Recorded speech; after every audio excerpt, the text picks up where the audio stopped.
तो पूना शहर छोड़ के गाँव आई हूँ। यहाँ आके मैं मेरे पति को भी हेल्प कर रही हूँ, उनके कंधे से कंधा मिलाकर काम कर रही हूँ। हम शहर की लड़कियां गांव में आके ये कर सकती है तो गांव की क्यों न करे। लास्ट ईयर 70 एनिमल सेल हुए हैं टोटल। प्रोड्यूस तो 100 हुए थे, 70 टोटल सेल हुए हैं। उनमें से हमको 1.25 करोड़ का सेल हो गया। 1.25 करोड़? हाँ सर बिल्कुल। उसमें से 35 लाख खर्चा हो गया, बाकी का सब मुनाफा रह गया। नमस्कार दोस्तों, आज मैं एक ऐसे फार्म पे हूँ जहाँ पर South African full blood Boer goat पाली जाती हैं। ये साउथ अफ्रीका की ब्रीड है और यहाँ पर इंडिया में एकमात्र ऐसा फार्म है जो साउथ अफ्रीका के अलावा यहाँ पर इस लेवल की बकरियां पाली जा रही हैं। यहाँ पर श्रद्धा जी हैं जो पहले पूना में रहती थी, कोविड के दौरान गाँव में आई। यहाँ पर पहले से इनका फार्म चल रहा था। फार्म को आकर इन्होंने पति की हेल्प करना शुरू किया। घर के साथ साथ ये अपने फार्म को भी देख रही हैं और ये महिला एम्पावरमेंट की एक जीती जागती मिसाल है। इतनी शानदार क्वालिटी की बकरियां आपको दिखाएंगे, इतनी अच्छी जानकारी मिलने वाली है। वीडियो को लास्ट तक जरूर देखना है और चैनल को सब्सक्राइब भी जरूर करना है। तो चलिए शुरू करते हैं। नमस्कार मैडम। नमस्ते मैडम, बहुत बहुत स्वागत है आपका हमारे चैनल पर। आज हम आपके फार्म पर आए हैं। सबसे पहले हमारे दर्शकों को अपना और अपने फार्म का एक छोटा सा परिचय दीजिए। नमस्कार। सबसे पहले तो सर आपका स्वागत है हमारे गोट फार्म पे। मैं मिसेस श्रद्धा लक्ष्मण टकले MD गोट फार्म से हूँ। कितना समय हो गया आपको करते हुए? ये हमने फार्म तो 13 साल हो गए चालू किया है, लेकिन मैं इधर 5 साल से काम कर रही हूँ। अच्छा, एजुकेशन क्या है आपकी? मेरा एजुकेशन BCom हो गया है। BCom? हाँ। क्या सोचकर आप गोट फार्मिंग में आई थी? पहले तो हम 2020 में गाँव आए थे। उसके बाद हम कोविड चल रहा था तो उसके बाद घर में कुछ काम ज्यादा नहीं रहता था, तो इसलिए थोड़ा सा घर बच्चे संभाल के इसमें थोड़ा सा इंटरेस्ट आने लगा, इसलिए हमने इसमें एंटर किया। जी, आप कोविड के दौरान गांव आए तो आप कहाँ रहते थे उससे पहले? इससे पहले हम पूना रहते थे। पूना? हाँ। मतलब शहर छोड़कर आप गांव आए? हाँ बिल्कुल। लोग तो गांव छोड़कर शहर जाते हैं मैडम। बिल्कुल। कोई भी सोचता है कि मैं पढ़ूंगा और शहर जाकर नौकरी करूंगा, घर बनाऊंगा, और आप एक सेटल लाइफ छोड़कर गांव में आए और तब से यहीं रह रहे हैं? हाँ, तब से यही रह रहे हैं हम। ऐसा क्यों? क्योंकि हमारा बिजनेस ही यहाँ पे है सर जी। हाँ, इसलिए हम यहीं पे रह गए। तो तब से आप अपना एक्टिव रूप से गोट फार्मिंग में जुड़े हुए हैं? हाँ बिल्कुल, जी। मैडम, चलते चलते बात करेंगे। हाँ बिल्कुल सर। जी, दोनों जिम्मेदारियां कैसे निभा पा रही हैं आप? बेसिकली दिनचर्या क्या रहती है आपकी सुबह से लेकर रात तक की? हाँ, घर तो 10-11 बजे तक बच्चे स्कूल जाते हैं, सबका हो जाता है, तो फिर फार्म पे आती हूँ। सबसे पहले बच्चे देखती हूँ, फिर कुछ ट्रीटमेंट होगा, कुछ होगा तो वो देख लेती हूँ। फिर बाद में 2:30-3 बजे वापस घर पे जाती हूँ। बच्चों का लंच रहता है, बच्चे आ जाते हैं स्कूल से। फिर उसके बाद वो सब हो जाने के बाद 4-5 बजे वापस फार्म पे आती हूँ। अच्छा। हाँ। उसके बाद? फिर उसके बाद घर में जाके घर का बाकी का काम। तो दोनों जिम्मेदारियां बखूबी निभा पा रही हैं आप? हाँ बिल्कुल सर। प्रॉब्लम नहीं होती? नहीं होती है, अब तो आदत भी हो गई है और फार्म में आके बहुत बढ़िया लगता है और ये जानवरों से लगाव भी बहुत हो गया है और काम में बहुत इंटरेस्ट भी लगता है। मेरा कहने का मतलब ये है, आप शहर में थे। हाँ, शहर में महिलाओं के पास ज्यादा काम नहीं होता। बच्चे स्कूल चले गए, उसके बाद में घर का काम निपटाया, और बेसिकली देखिए उसके लिए मेड भी आती हैं शहर में। वहाँ काम आपके पास ना के बराबर था।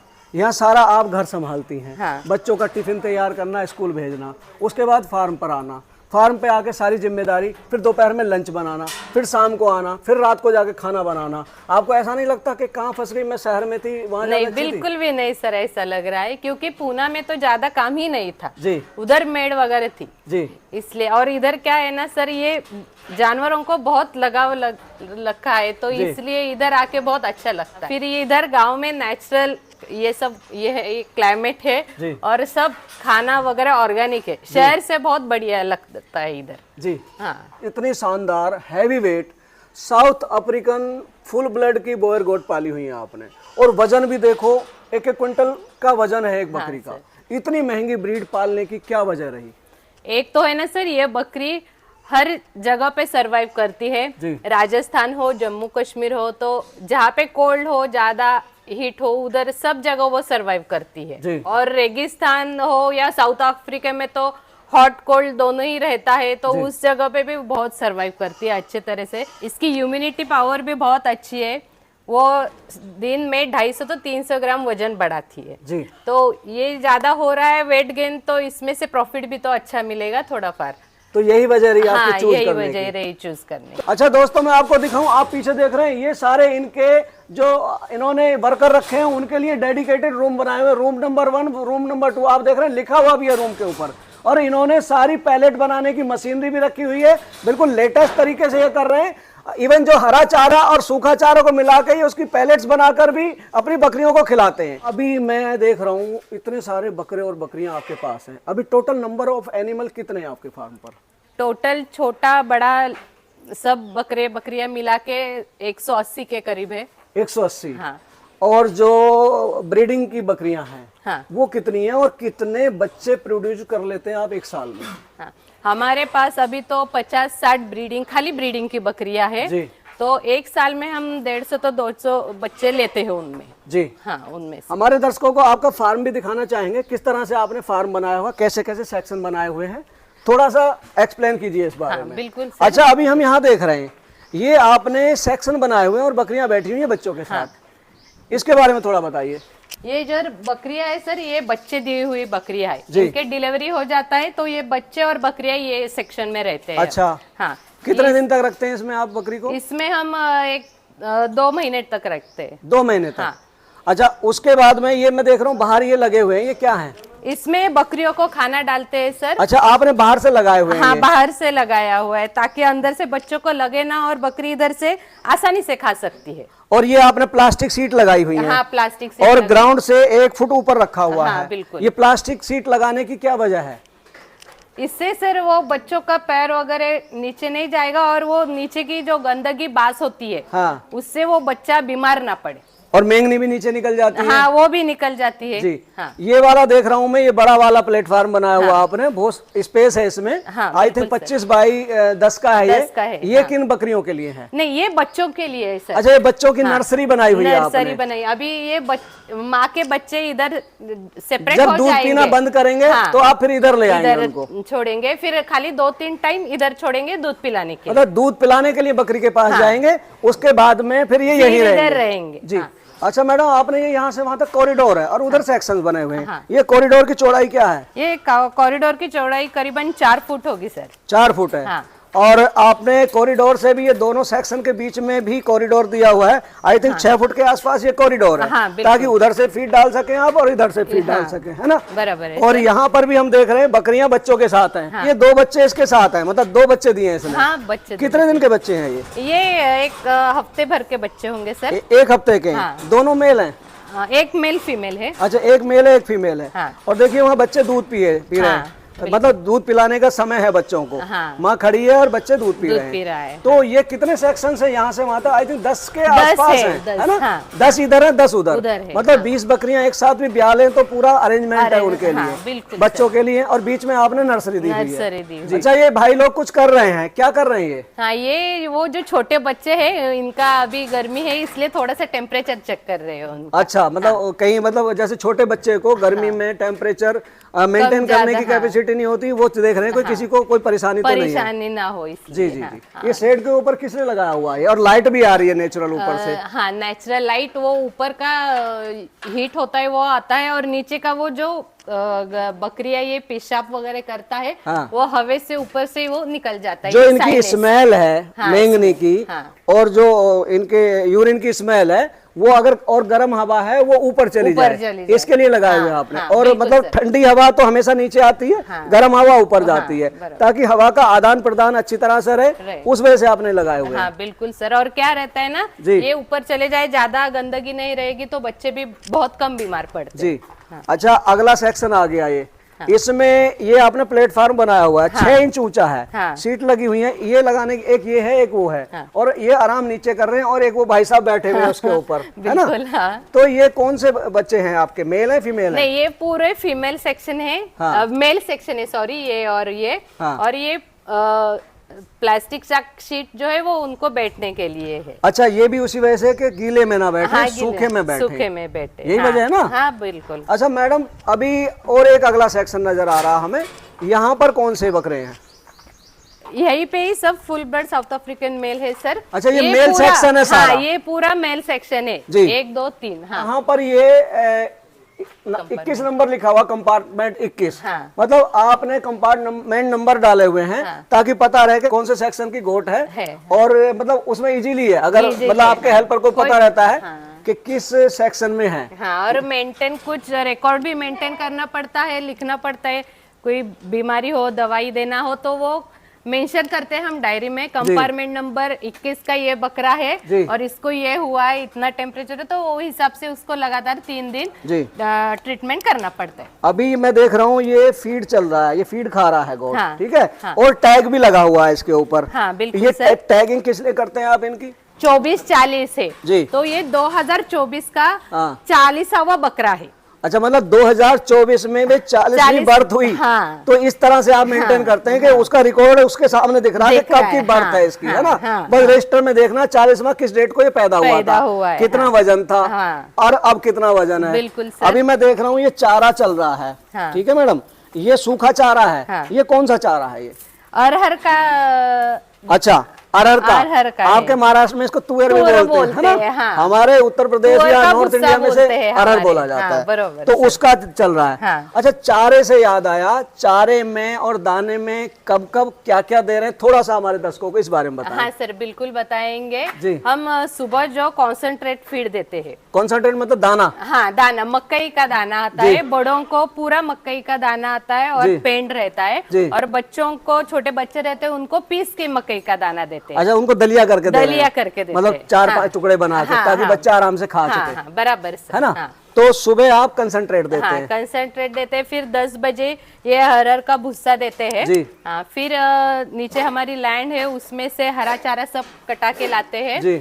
और वो दोपहर में कुट्टी करके बस सबको खिलाते हैं। अच्छा। छोटे बड़े सबको। 5-6 बजे फिर एक बार कॉन्सेंट्रेट फीड रहता है। अच्छा, मतलब दाना 2 बार देते हैं आप? 2 बार देते हैं कॉन्सेंट्रेट फीड, और फिर शाम को वापस ये अरहर का भुस्सा देते हैं। मतलब दिन में आप 2 बार कंसंट्रेट दे रहे हैं, दोपहर में हरा दे रहे हैं, 2 बार आप दलहन का चारा दे रहे हैं, 5 बार खाना देते हैं। बिल्कुल मैडम, यहाँ पे देख रहा हूँ इतनी सारी बोरियां लगी हुई हैं, और इनमें मेरे को लगता है कोई सूखा चारा है। कौन सा है ये? वो अरहर का ही चारा है। अच्छा, यही चारा जो है ये आपने यहाँ स्टोरेज किया हुआ है। ये 1 साल का स्टोरेज किया हुआ है जी। चाफ कटर यानी कुट्टी काटने की मशीन लगाई हुई है ना। हाँ, बराबर। तो कुट्टी काटने के मतलब हरा आप बो रहे हैं अपने यहाँ पर। कितने एकड़ में चारा लगाते हैं आप? हमारा पूरा टोटल 2 एकड़ में चारा है सर। कौन कौन से चारे हैं आपके? तूती है, हदगा है, दशरथ घास, 4G बुलेट है, नेपियर है। हरे चारे कितना जरूरी है बकरी के लिए, सूखे के साथ साथ? सूखे के साथ साथ हरा चारा बहुत जरूरी है सर। हमको कैसे सब प्रोटीन फाइबर मिलना चाहिए, वैसे बकरियों को भी सब मिलना चाहिए, वो हिसाब से। और हमारी लैंड भी है तो कॉस्टिंग में थोड़ा अच्छा मिलता है, मतलब कॉस्ट कटिंग हो जाती है। कॉस्ट कटिंग हो जाती है, और हरे चारे में प्रोटीन रहता है, फाइबर रहता है, तो वो सब बकरियों को मिलता है। और गर्मी में कहीं ना कहीं पानी की भी कमी को पूरा करता है ना? वो भी डिहाइड्रेशन का वो पानी हरे चारे की वजह से ये हो जाता नहीं है। होता। मतलब पानी की कमी पूरी रखता है। मैडम, मैंने अभी बाहर देखी थी, इतनी शानदार बकरियां हैं। उनके कंपार्टमेंट में चलेंगे और दिखाएंगे दर्शकों को कि वो किस तरह की क्वालिटी है आपके पास। बिल्कुल सर, दिखाएंगे। अच्छा मैडम, जो फार्म में हम खड़े हैं, ये फार्म कितने एरिया में बना हुआ है? ये पूरा सर टोटल 1 एकड़ में बना हुआ है। 1 एकड़ में? हाँ। और आपने यहाँ हेल्पर कितने रखे हुए हैं? हमारे इधर 6 हेल्पर है सर। 6 हेल्पर? हाँ, वो सब बच्चों का दाना, पानी, चारा खेत में से लाते हैं, उनको सब डालते हैं कुट्टी वगैरह कर। आपने यहाँ CCTV भी लगाए हुए हैं? हाँ, बिल्कुल सर। ये लगाने की क्या वजह रही? सर, हम जब फार्म पे नहीं होते तो हमें घर बैठे भी इससे सब समझ आता है, देख सकते हैं फार्म पे क्या चल रहा है, कुछ नहीं, कौन सी बकरी बीमार है, कौन बच्चा देने वाली है, सब वो घर बैठे। अगर हम कहीं बाहर जाए तो भी हम मोबाइल पे देख सकते, इसलिए वो CCTV लगाए हुए। मतलब आपको अपडेट रहते हो, अगर आप यहाँ नहीं हो, घर पे भी हो, तो आपको पता रहता है। और कोई बकरी बच्चा देने वाली है, उसका ड्यू डेट है और हम इधर नहीं है, तो वो हम मोबाइल पे, घर पे, स्क्रीन पे देख सकते हैं। अभी वो कितनी देर में देगी, वो सब पता चलता है। अच्छा, देख रहे हैं हम सेक्शन बने हुए हैं। हाँ। एक सेक्शन में कितनी बकरियां रखी हुई हैं आपने यहाँ पर? एक सेक्शन में करीबन 7 6 से 7 बकरियां हैं अच्छा, सर। खुली खुली तौर पर रखते हैं। हाँ। और मैं देख रहा हूँ आपने बैठने के लिए इनको प्लेटफॉर्म बना रखे हैं। हाँ सर, है ना? बिल्कुल, हाँ। प्लेटफॉर्म लकड़ी के बने हुए हैं। हाँ। और ये बनाने की वजह कहीं ना कहीं यही है कि सूखे में रहें। हाँ सर, बिल्कुल सूखे में रहे और कुछ नीचे कुछ ये हो जाए थोड़ा तो उनको दिक्कत ना हो जाए। और ये खुरलियां आपने पक्की बनाई हुई हैं। हाँ, ये एल पक्की टाइप है। में। हाँ, आप एल इधर से टाइप। भी बकरी खा सकती है और बकरी इधर से भी खा सकती हाँ, है ना? हाँ बिल्कुल सर। तो ये चौड़ाई कितनी रखी हुई है? ये करीबन 1-1.5 फीट की होगी सर। अच्छा, और गहराई आपने लगभग 8 इंच की गहराई 8 रखी इंच हुई से, है, हाँ, ताकि बिल्कुल। मुंह से गिरा ना दे। ये पाइप लगाने की वजह क्या है? डबल पाइप लगाए हुए हैं, ग्रिल लगाई हुई है।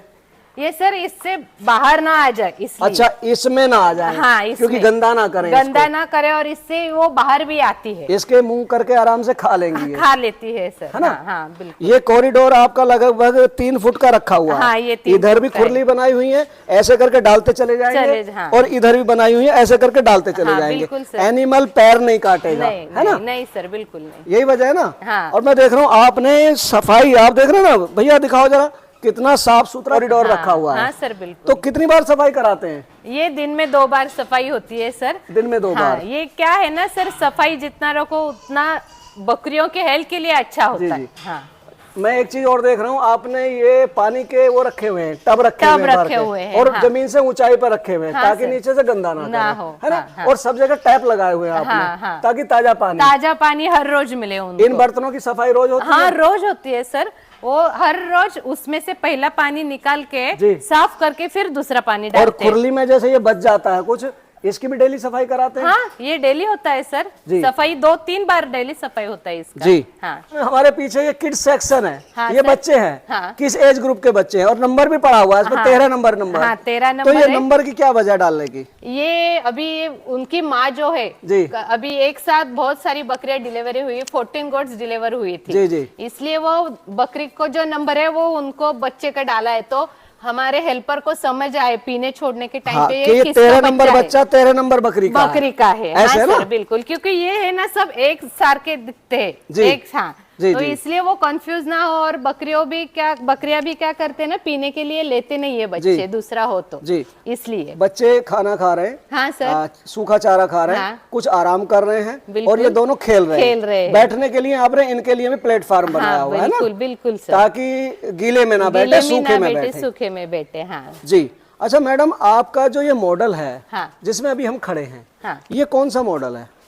ब्रीडिंग मॉडल है या आप ईद के लिए तैयार करते हैं? नहीं सर, ये हमारा पूरा ब्रीडिंग मॉडल है। जी। हम सालाना 100 बच्चे, 100 से 125 बच्चे प्रोड्यूस करते हैं। अच्छा, यहाँ पर साल का एवरेज लगभग 100 से 125 बच्चे आते हैं इन बकरियों हाँ, से। बिल्कुल सर, बिल्कुल जी। हाँ। तो बच्चे जब इतने बच्चे आ रहे हैं तो जाहिर है सेल करते होंगे। हाँ सर, बिल्कुल। तो कितने बड़े बच्चों को सेल करते हैं आप? हम पिछले साल तो हमने टोटल प्रोड्यूस किए थे 125 जी। और उसमें से 70 सेल किए थे। 70 सेल? हाँ सर। मेरा सवाल ये है कि कितने बड़े होने के बाद आप सेल करते हैं उन बच्चों को? हाँ, देखो सर, हमारे इधर तो 2 महीना 3 महीना से बुकिंग चालू रहता है। जी। लेकिन हम उनको जब वो 7, 8, 9 महीने के हो जाएंगे जी। तब सेल करते हैं, क्योंकि वो चीज में क्या है ना सर, हमको पता चलता है उनका कैरेक्टरिस्टिक क्या रहा है, बॉडी कैसा बन रहा जी। है, तो वो हिसाब से हम उनको बेचते हैं। मतलब आप वही एज बुकिंग में। तो ले लेते हैं, हाँ, है बिल्कुल ना? सर, बिल्कुल। लेकिन आप उनको देते नहीं, तैयार नहीं, करके? हाँ, तैयार करके वो सब हम देते हैं उनको, 8 से 9 महीने के बीच में देते हैं। जी। रेट्स क्या रहते हैं इनके? किस रेट में सेल करते हैं? सर मेल जो रहते हैं 8-9 महीने के, वो सर 1.5 लाख 2 लाख तक बिक जाते हैं। अच्छा। हाँ, और फीमेल जो रहते हैं वो 2.5 लाख और 4 लाख के बीच में बिक जाती है। मैडम, आपके रेट सबसे ज्यादा हैं।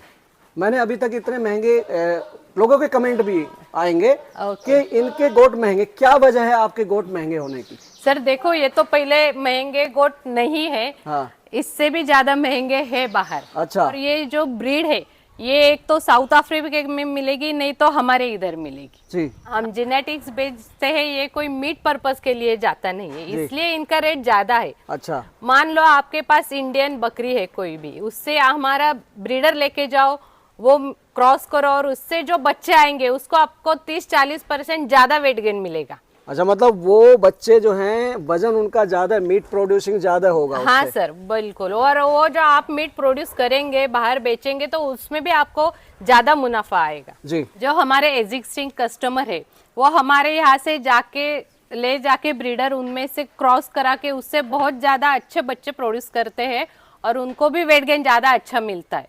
तो उनको एक तो ये ब्रीड साउथ अफ्रीका में मिलेगी, नहीं तो हमारे इधर मिलेगी।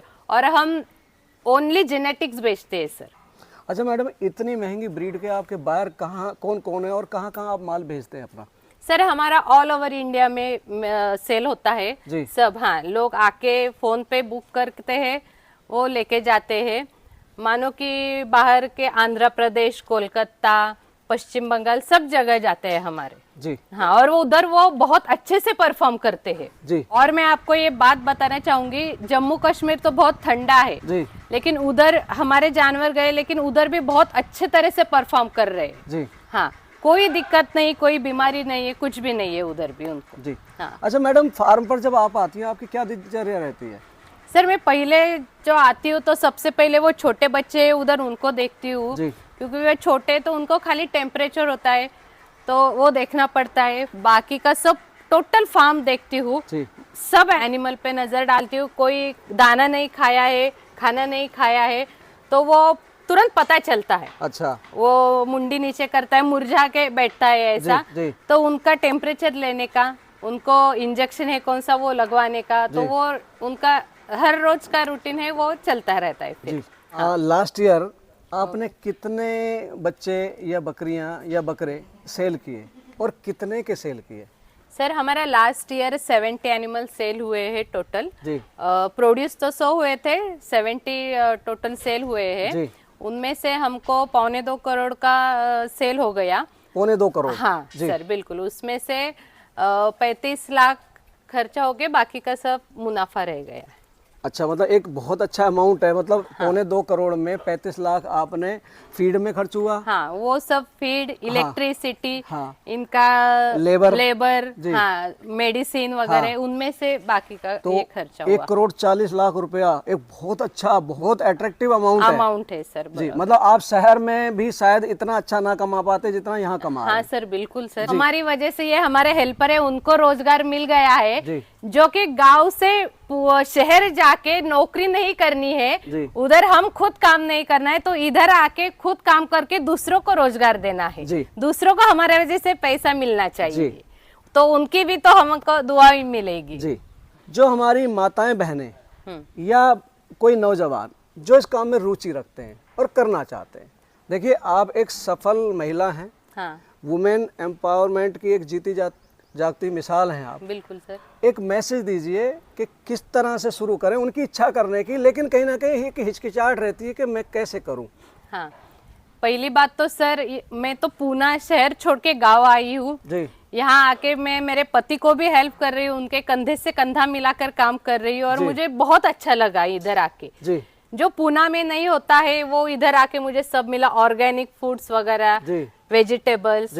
तो मैं गांव को महिलाओं को बताना चाहूंगी वो शहर ना जाके अपना खुद के गांव में रह के अपनी प्रगति करे। जी। आप जो काम कर रहे हैं वो छोटे से ही शुरू होगा। कोई भी काम होगा तो वो तुरंत बड़ा काम हो जाएगा, उनमें बड़ा प्रॉफिट मिलेगा ऐसा तो होगा ही नहीं। हमने भी पहले छोटे से ही शुरुआत किया था। और हम शहर की लड़कियां गांव में आके ये कर सकती है तो गांव की क्यों ना करे। वो तो पहले से ही बकरी वगैरह सब पाल सकती है, तो वो एक बकरी से स्टार्ट करेंगी तो भी उनको एक 4-5 साल तक अच्छा मुनाफा मिलेगा और वो सर कर सकती है। और कोई भी काम छोटा बड़ा नहीं होता है, हर एक काम में मजदूरी बड़ा हो या छोटा हो करनी ही पड़ती है। जी। और ये इतना बड़ा फार्म संभालना ये भी तो इजी नहीं है। सब हेल्पर लोग हैं, उनको मैनेज करना पड़ता है, ये बकरियों को मैनेज करना पड़ता है, उनका मेडिसिन रहता है, तो वो सब महिलाएं कर सकती है। जी। इच्छा शक्ति होना सर तो महिला कुछ भी कर सकती है। जी। हाँ दर्शकों, जैसे कि श्रद्धा जी ने बताया, ये पूना में रहती थी और अच्छी पढ़ी लिखी हैं, ग्रेजुएट हैं कॉमर्स में। ये यहाँ पर इन्होंने अपने पति की हेल्प के लिए आए, तो ये कोविड के दौरान थे, लेकिन यहाँ पर इन्होंने उस समय मेहनत की और देखा कि इस फार्म को मैं चला सकती हूँ और इन्हें यहाँ पर मजा आने लगा।